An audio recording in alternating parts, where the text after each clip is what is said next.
Hello, followers of the lair of OmnusI. I am Rob, here once more in the lair of OmnusI, in my throne of power. And I am here to declare the State of the Dungeon address as it stood for the game session taking place on June 31st, 2018. The game's Warhammer 40,000, Dark Heresy, Adeptus Astartes edition. In attendance. Nope, I apologize. This is actually for the... Let's start over. Hello, Lair of OmnusI fanatics. I am Rob here in the Lair of OmnusI, delivering the State of the Dungeon address for the game session as took place on the 14th of June, 2018. The game was Warhammer 40,000, Dark Heresy, Adeptus Astartes edition, the campaign, The Judges. And present in the game were all of the players except for the player of the Tech Priest GPS. So we had Ryder, the Arbitrator, Fade, the Imperial Psyker, Raynor, the Assassin, Rex, the Guardsman, and they were supplemented somewhat by Yamas, their adept of the Administratum. They were in a discussion with a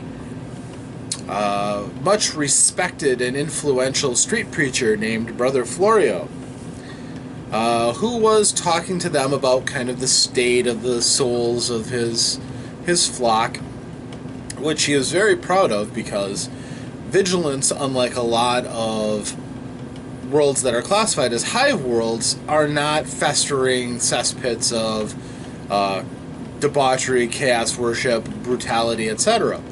The Ministorum has done a rather remarkable job of keeping the planets going to the point where, you know, the gangs are relatively benign.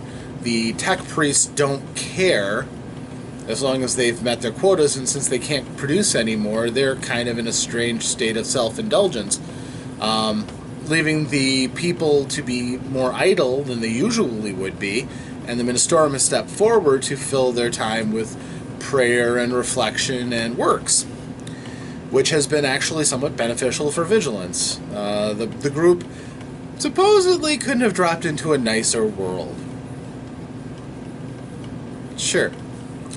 Anywho, so they discussed several matters, and the group wanted to speak with Cardinal Ravenos about an issue that the Cardinal was having.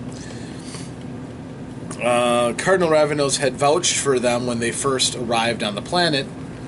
He sent them welcome and some supplies.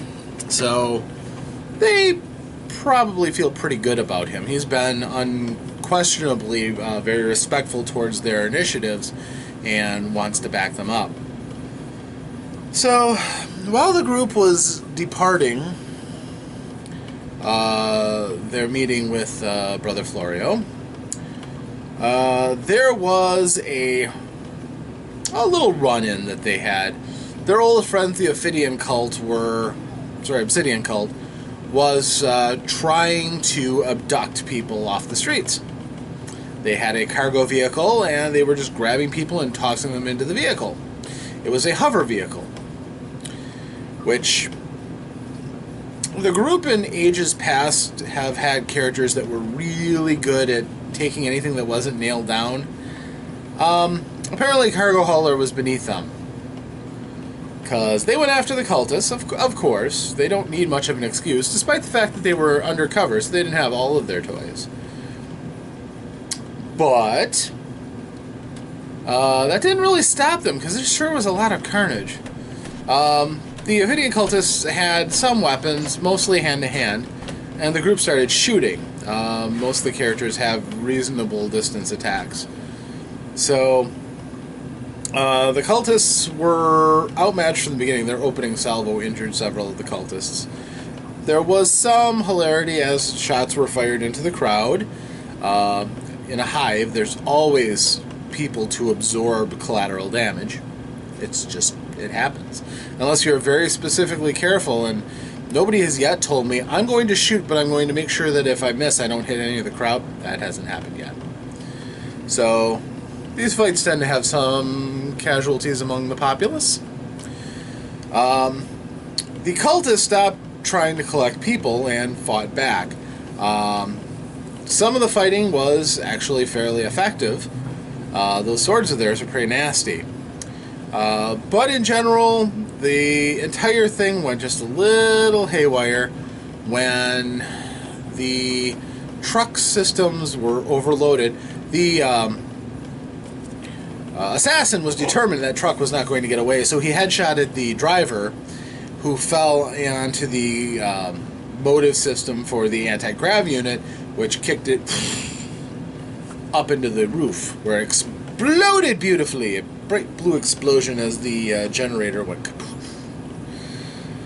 That kind of took the fight off of the assassins. I think a couple escaped, but in general, the group is feeling pretty good about their combat ability. Ryder is deadly with either his shotgun or his shock maul. He's got good stats in either, and the player knows enough of the rules to take all the advantages that he can. He knows to aim, he knows to when to be defensive.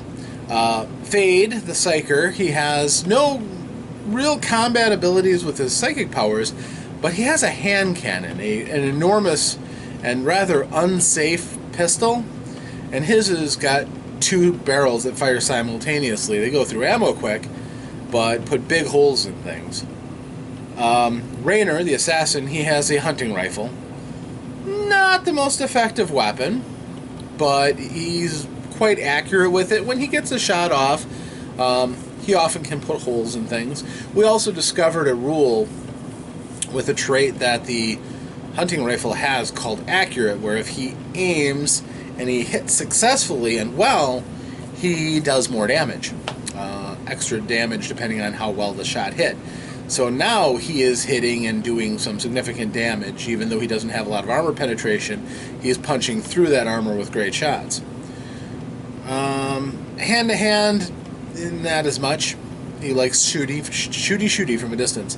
Rex is also good with a gun. He has an Archaeotech Lass rifle he got as a birthday present. Anybody who's tuned into these regularly knows that I give out birthday presents when my players have birthdays, quite frequently, unless they specifically ask me not to. He's got a laser rifle that is a bit better than the stock laser rifle he started with. It's a nice toy. Also with the birthday presents, Raynor, the assassin, has a Heratech that is non-sanctioned technology in his cybernetic left arm. It's got a keypad on it, but he doesn't know a lot of the codes. By hitting the codes, he can get different effects to occur, but a lot of times he just randomly hits it just to see what happens, which nothing terrible has happened yet, really. He's been kind of lucky. He found out that he can detach the arm and it'll be connected to his arm on a spooled cable. He can generate vibrations on it so that he can shock people when he touches them. It can generate a shield. It can generate a cloaking field around him. So it's got some neat abilities, but a lot of them are kind of random. And he's still working at trying to find more and more. Kind of patterned it a little bit after the 80s, I believe, TV show, The Greatest American Hero, where the main character gets a super suit from aliens, but he loses the instruction manual for it, so he has to try to figure it out as he goes along and stumble on its abilities. That's kind of what he's going through. So he has not yet been at the point where he's blind panicked and just hit stuff at random. So I have a table, it's fun. So they polished off the cultists. It wasn't a terribly difficult fight, just something to keep combat going, let the characters keep thinking they're doing cool things, and give me a chance to tweak the nose of the Obsidian cult, as they get a chance to every now and again. Ultimately, again, I'm pretty sure that Raynor got injured because it's kind of been an ongoing theme. Raynor, the assassin, gets injured, driven to critical damage every session. Not because I don't like him. I like the kid. But he puts himself out and exposes himself as a great threat, and then enemies seek to neutralize the great threat in the fight, which is the guy with the really big sniper rifle. You can't ignore that guy unless one of the others steps up and is a much more present threat, so he gets attacked a lot.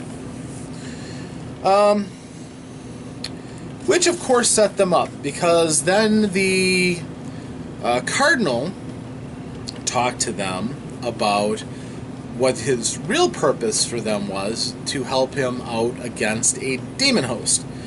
In Warhammer 40,000, one of the greatest threats that Psykers pose to the populace at large, which is why they're so feared, is they can become a living gateway into the warp, the demon realm.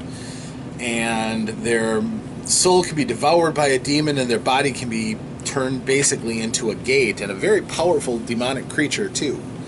This can enable demons, which are normally creatures of the warp, to exist in the material plane for a time. And in the extreme cases, the one that's bonded to the demon host may not be able to be banished until the thing is killed. So it's a threat. It's a big threat. And the players don't know a great deal about it. As a matter of fact, one of the rewards they're probably going to get after this is the possibility of getting Forbidden Lore as a skill, which I think they'll deserve after this is done. So that sets up everything for the next encounter, where they will have just a little bit of time to get ready, get some supplies, because I think they're low on some of their favorite ammunition, and a couple of them are still packing default weapons, which by now they've had the potential to upgrade. Several of the players already have, so the players who haven't hopefully will be here in the beginning and will be able to upgrade. I'm looking at you, GPS, and I'm looking at you, Raynor. So that's where we left it. I know it was relatively short, but it was a relatively short night. We were down a person and had a lot of things going on. But we set up, and next time should be lots of combat, lots of fun. Catch me next time on that State of the Dungeon address. Thank you, and may you have many fruitful and safe adventures. Farewell.